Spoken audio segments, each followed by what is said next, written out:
Next topic VKRV Rao.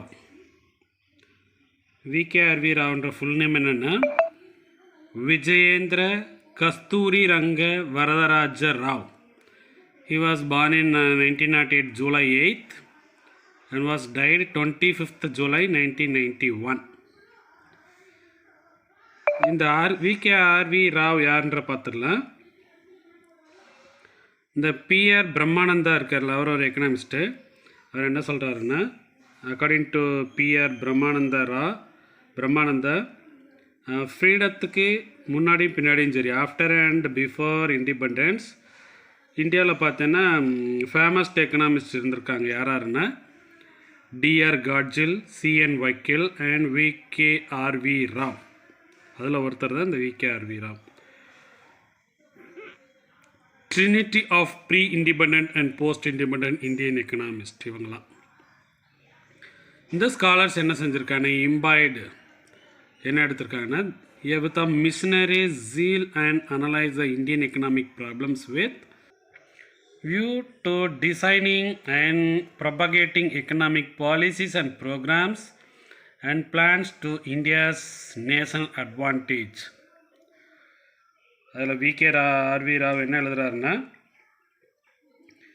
Indian economic problems இருக்கு இல்லையா, அதை அனலைஸ் பண்ணி அதோட பாலிசிஸ் பிளானிங்ஸை வந்து இந்தியாவை எப்படி டெவலப் பண்ணுறது அப்படின்றக்காக சஜஸ்ட் பண்ணியிருக்கிறாங்க. இவங்க தான் அந்த professors.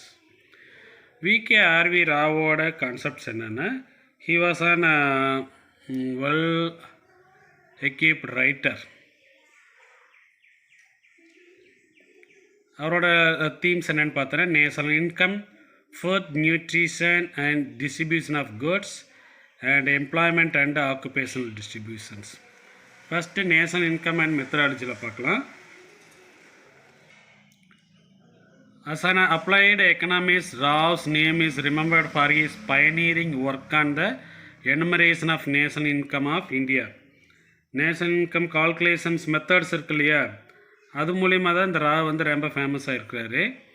He was not only the student of J.M. Keynes and also J.B. Colin Clark இருக்கு இல்லையா, அவரோட ஒர்க் பண்ணியிருக்கிறார். ஹச்டபிள்யூ சிங்கர் இந்த விகே ராவ் என்ன சொல்கிறாருன்னா, கீன்ஸோட ஸ்டூடெண்ட்ஸ்லேயும் இந்த விகே ராவ் தான் பெஸ்ட் ஸ்டூடெண்ட்ஸ் சொல்லியிருக்கிறாரு ஹச்டபிள்யூ சிங்கர். இவர் என்னெல்லாம் கான்செப்ட் சொல்லியிருக்கிறாருன்னு பார்த்தீங்கன்னா, regarding national income. First one, develop the national income concepts. இந்தியாவை டெவலப் பண்ணுறதுக்கு, இந்தியா மாதிரி டெவலப்பிங் கண்ட்ரிஸ்லாம் இருக்கு இல்லையா, அதை டெவலப் பண்ணுறதுக்கு இந்த நேஷனல் இன்கம் கான்செப்ட்ஸை டெவலப் பண்ணணும். And analyse the concepts of investment, saving and multipliers in under developed economy. இந்த மல்டிப்ளையர், சேவிங்ஸ், இன்வெஸ்ட்மெண்ட்லாம் 12th ஸ்டாண்டர்ட் நல்லா எலாபரேட்டாக படிக்கலாம். அதை டெவலப் பண்ணணும். இந்தியா மாதிரி டெவலப்பிங் கண்ட்ரிஸை டெவலப் பண்ணுறதுக்கு அனலைஸ் பண்ணணும். And to study the capability of national income of industrialized and underdeveloped countries. The V K R V ராவோட paper thesis பார்த்தீங்கன்னா, full employment and economic development, one of the earliest contribution in the field of development towards employment. எம்ப்ளாய்மெண்ட்டை சேர்ந்த development அந்த மாதிரி புக்கை தான் இவர் எழுதியிருக்கிறார். அடுத்து இன்டர்நேஷ்னல் ஃபுட் எய்டு. ராவ் என்ன சொல்கிறாருன்னா, அந்த ஃபுட்டு உதவி பற்றி, Rao was influential in creating idea and shaping the policy in international attack and world poverty, not only through his contribution to the question of international aid and improved flow of external resources, but also through his activities in the field of food aid. என்ன சொல்கிறாருன்னா, world பாவர்ட்டியை eliminate பண்ணுறதுல ராவோட policies வந்து ரொம்ப important மட்டும் இல்லாமல், அந்த food products இருக்கு இல்லையா, அது வேர்ல்டு லெவலில் எப்படி எக்ஸ்சேஞ்ச் பண்ணிக்கிறாங்க அப்படின்றதும், அதே மாதிரி எஃபிஷியண்ட்டான இன்டர்நேஷ்னல் ட்ரேட்ஸ் இருக்கு இல்லையா, அதோட கான்ட்ரிபியூஷன், அதோட கான்செப்ட் வந்து ராவ் சொல்லியிருக்கிறாரு. இவரோட கான்ட்ரிபியூஷன்ஸில், ராவோட கான்ட்ரிபியூஷன்ஸ் மட்டும் இல்லாமல் world aid and outside resource மூலமாக இந்த ஃபுட்டுக்கு ஃபினான்ஸ் பண்ணுற ஆப்பர்ச்சுனிட்டிஸையும் என்ன செஞ்சுருக்கிறாரு, ராவ் க்ரியேட் பண்ணியிருக்கிறார். அடுத்து சப்போர்ட் ஃபார் சோசியலிசம், சோசியலிசத்துக்கு அவரோட ஆதரவு எப்படி இருக்குது. During the early phase of planning in India, Rao supported the case of a socialist India, where the state would control and commanding height of the economy and public sector. இந்த பிளானிங்க்கு முன்னாடி பீரியட்லலாம் பார்த்தீங்கன்னா ராவ் வந்து socialist இந்தியாவை தான் recommend பண்ணியிருக்கிறார். Government தான் என்ன செஞ்சுருக்குன்னா economic ஆக்டிவிட்டீஸை control பண்ணணும், அதுக்கான பவர்ஸ் வந்து கவர்மெண்ட்டு தான் இருக்கணும். அண்ட் பப்ளிக் செக்டார்ஸ் இருக்கு இல்லையா, அதோட எக்கனாமிக் க்ரோத்தை வந்து இன்க்ரீஸ் பண்ணுறது, தன்னோட கண்ட்ரோலை வச்சு இன்க்ரீஸ் பண்ணுறது, அது மூலிமா எக்கனாமிக் டெவலப்மெண்ட் இன்க்ரீஸ் ஆகுன்றது தான் ராவோட கான்செப்ட். அதனால் சோசியலிஸ்ட் வந்து அவர் ரெக்கமெண்ட் பண்ணுறார். அடுத்து இண்டஸ்ட்ரியலைசேஷனில் அவரோட கான்ட்ரிபியூஷன் என்ன, அவரோட கான்செப்ட் என்னன்னு பார்க்கலாமா. அவரோட கொட்டேஷனில் பார்த்தீங்கன்னா what is wrong with Indian economic life அப்படின்ற புக்கு 1938 சின்ன புக்கில் அவர் என்ன எழுதியிருக்குன்னா, இண்டிவிஜுவல் இன்கம் ரெடியூஸ் ஆகிறதுக்கும் இண்டிவிஜுவலோட அந்த பெர் கேபிட்டல் நியூட்ரிஷன் இருக்கு இல்லையா, அது குறைஞ்சி வர்றதுக்கான காரணங்கள் என்னன்னு சொல்லிட்டு கீழே சொல்லியிருக்கிறார். Uneconomic holdings with subdivisions and ஃப்ராக்மெண்டேஷன்ஸ்,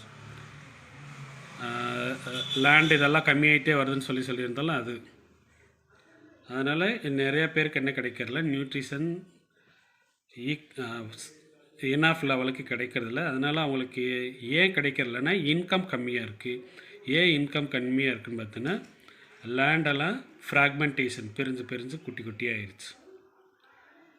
and low level of water availability for crops, 10 பேர் ஒரு கிணத்தை ஷேர் பண்ணாங்கன்னா அங்கே தண்ணி கிடைக்கிறது கஷ்டமாக தான் இருக்கும். And excess population pressure and agriculture, வேறு வேலைக்கு போகாமல் இன்க்ரீஸ் ஆகிற பாப்புலேஷன் எல்லாருமே அக்ரிகல்ச்சரையே டிபெண்ட் பண்ணியிருக்கிறது. அண்ட் இண்டஸ்ட்ரியல் செக்டார் அதிகமாக இல்லாமல் கம்மியாக இருக்கிறது. அப்புறம் கேபிட்டல் நோ கேபிட்டல், கரன்சியில் பார்த்தோன்னா அட்டானமி இல்லாதது, மானிட்ரி மேட்டர்ஸில் கோல்டை வந்து ஹோல்டிங்ஸாக வச்சுருக்குது. These are the reasons why the per capita income is low. Per capita income லோவாக இருக்கும்போது per capita nutrition also low.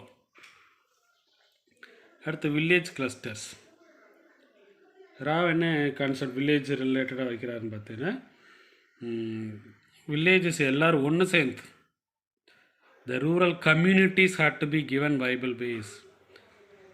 He suggested that clusterனா குழுக்கள், வில்லேஜ் குரூப்ஸ் வந்து கிரியேட் பண்ணணும்.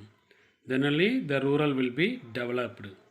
Both social and economical interactions between villages could be developed and they could effectively generate and fashion their own development with more meaningful participation by people. Public எல்லாமே ஒன்று சேர்ந்து அந்த village லெவலில் குரூப்பாக form பண்ணி ஒருத்தருக்கு என்ன செஞ்சுக்குருவாங்க, ஹெல்ப் பண்ணிவிட்டு அது மூலயமா சோசியல் எக்கனாமிக்கல் ரிலேஷன்ஸ் வந்து அந்த வில்லேஜில் இன்க்ரீஸ் ஆகும். அப்போ என்ன ஆகுனா ப்ரொடக்ஷன் இன்க்ரீஸ் ஆகும், செல்ஃப் டெவலப்மெண்ட் இன்க்ரீஸ் ஆகும், டோட்டலாக இந்தியா ஃபுல்லாகவே என்ன ஆகுனா டெவலப் ஆகுன்றதா கான்செப்ட் வில்லேஜ் கிளஸ்டர்ஸ் குழுக்கள். அடுத்து இன்வெஸ்ட்மெண்ட் இன்கம் மல்டிப்ளேயர், அதோட ரிலேஷன்ஸ் எப்படி இருக்குன்னு சொல்லிக்கிறாரு. ராவோட எக்ஸாமினேஷன்ஸ்,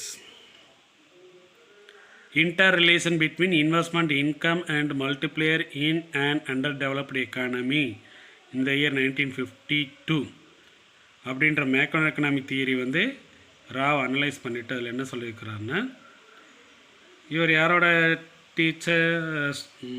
ஸ்டூடெண்ட்டு, ஜேஎம் கீன்ஸோட ஸ்டூடெண்ட் தானே. அதனால் ஜேஎம் கீன்ஸ் என்னெல்லாம் சொல்லியிருக்கிறாரோ அதெல்லாம் அப்படியே ஃபாலோ பண்ணுறாரு. As a thinker, teacher, economic advisor, direct policy maker, The V.K.R. Rao followed the footsteps of his great teacher John Maynard Keynes. அவரோட மேக்ரோ எக்கனாமிக் பாலிசியை இவரும் அப்படியே ஃபாலோ பண்ணுறார். அண்ட் இன்ஸ்டியூஷன் பில்டர், இவரோட பீரியடில் பார்த்தீங்கன்னா நிறைய நேஷனல் லெவல் இன்ஸ்டியூஷன்ஸ்லாம் ஸ்டார்ட் பண்ணிக்கிறாரு. Delhi School of Economics, Institute of Economic Growth, Institute for Social Economic Change Delhi பெங்களூர்லலாம் ஸ்டார்ட் பண்ணிக்கிறார். அடுத்து பார்க்க போகிறது நோபல் ப்ரைஸ் வின் பண்ண எக்கனாமிக்ஸ் அமர்த்தியா குமார் சென்.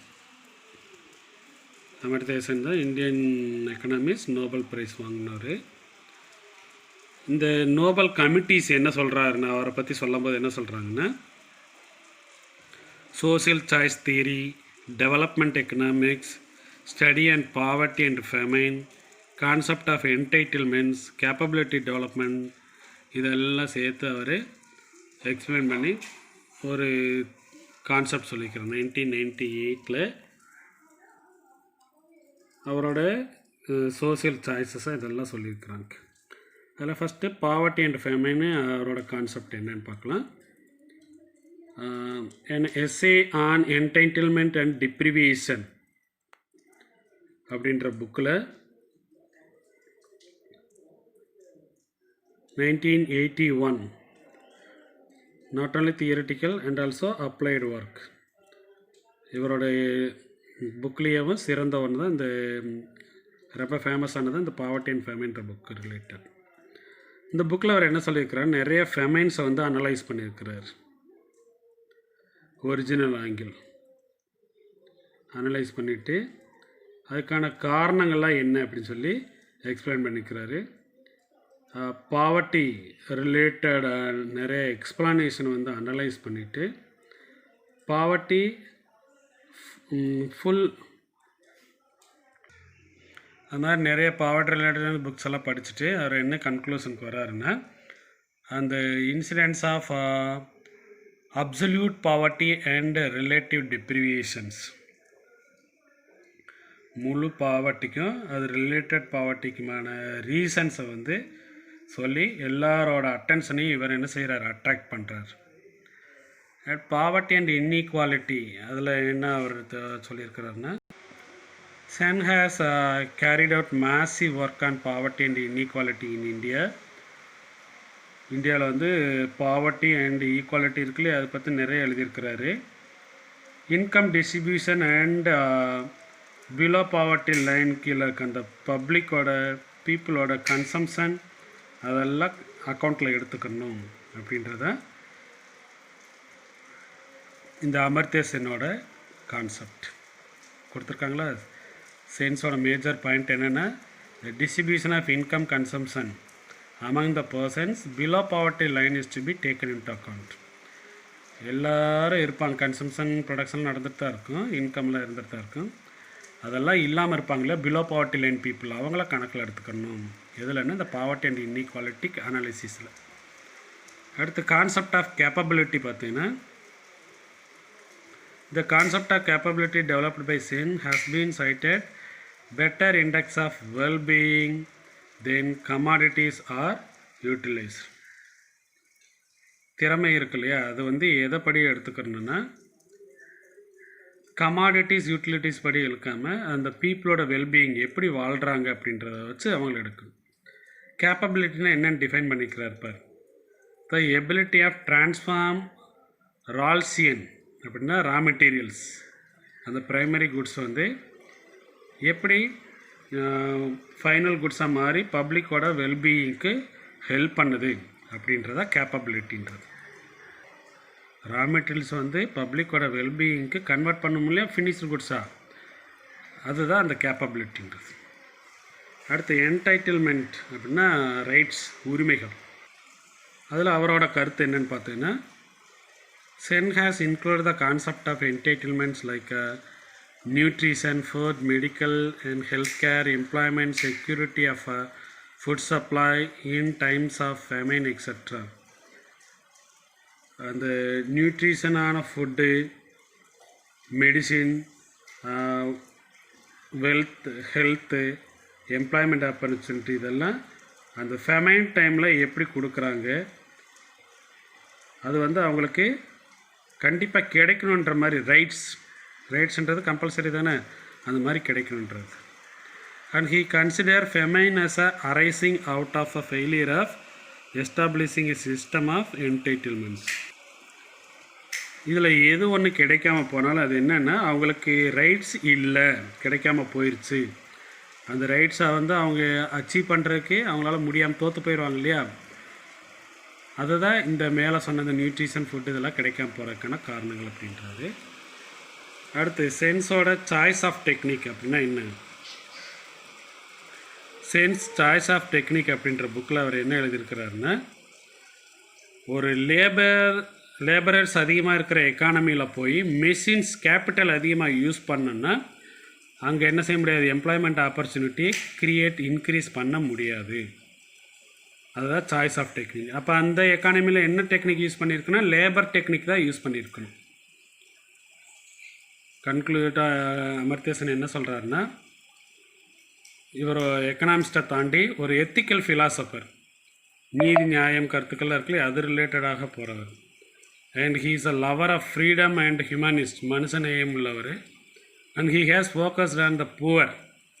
எப்படி பார்க்குறாருன்னா, அவங்கள வந்து ஒரு பரிதாபப்பட்ட மக்களாக பார்க்காம அவங்களுக்கு உதவுறது மாதிரி பண்ணணும். சென் வந்து பூவரர்ஸ் இருக்காங்க இல்லையா, அவங்க மேலே ரொம்ப அக்கறையோடு இருந்திருக்கிறாரு. அவங்கள வந்து அந்த